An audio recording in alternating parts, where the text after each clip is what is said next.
It was a typical Friday afternoon during the 7th period of calculus class, the kind of day where everyone is counting the minutes until spring break. The atmosphere was light, and my laid-back teacher decided to ditch the lesson and start a fun game on Sporkle. We were doing a brand logo quiz, laughing and answering questions when, suddenly, the loudspeaker crackled to life. The dean's voice cut through the fun, sounding panicked and urgent. This wasn't a drill. We were told to go into lockdown immediately. The room went dead silent, and our teacher, usually calm, turned off the lights and ushered us to the back corner of the classroom. The sense of danger became real as the power to the building was shut off, plunging everything into darkness. Minutes passed in tense silence until we heard a man screaming from the hallway.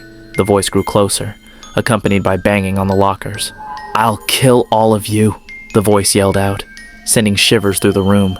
The man then started pounding on our classroom door, causing a few girls to cry out in fear. We huddled together, praying he wouldn't get in. Eventually the banging stopped, and the man's footsteps faded into the distance. 10 agonizing minutes later, the dean announced that a mentally unstable person had entered the building and attacked a staff member.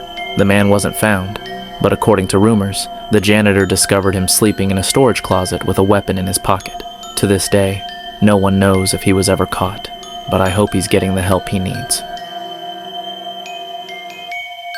During lunch at my middle school, it was a gray, rainy October day, the kind that makes everything feel a little eerie. During the first lunch period, I heard 4 loud bangs. At first, I thought it was thunder, but the panicked screams of the students told me otherwise. Campus security rushed into the lunchroom, ushering everyone inside the multi-purpose room. The glass walls were quickly covered with curtains, and teachers stood at every exit. My friends and I huddled together, scared and confused, as rumors started flying. One of my friends, Eric, overheard the security staff talking about a mentally disturbed man who had barricaded himself in a house near the school. He was threatening to commit suicide and harm anyone who came near. Worse, the man was a registered sex offender, making the situation even more terrifying. We spent over an hour locked in that room, and after what felt like an eternity, we were eventually escorted back to class. That night, I found out the man lived next to a friend of mine. She had seen him on Halloween, writing disturbing messages in blood on his window. At the time, everyone thought it was a Halloween prank. Now, we knew it was something far more sinister. My time as a computer intern at my old high school. I worked in the basement, a place that was usually quiet and somewhat isolated from the rest of the school. It was a Friday, and my co-workers, Dave and Gary, were upstairs while I stayed behind, eating lunch at my desk. That's when I got the call, a lockdown. There was someone in the school, possibly armed. The basement had no locking doors, so I turned off all the lights and hid under my desk, waiting for updates.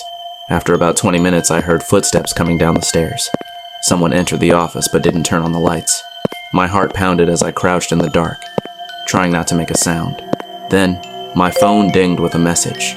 It was from Dave, warning me about the shooter, a man wearing a red shirt and cap. Panic surged through me as I realized the man standing in my office fit that description. He asked if there was an exit in the basement. I pointed it out, trying to remain calm, but inside, I was terrified. I decided to make a run for it. As I bolted upstairs, a gunshot echoed through the basement. By some miracle, the bullet missed, and I escaped unharmed. Police arrested the man outside the building, and I later learned he had a personal vendetta against one of the teachers. That day, the sound of the gunshot was seared into my memory, a chilling reminder of how quickly a normal day can turn into a nightmare.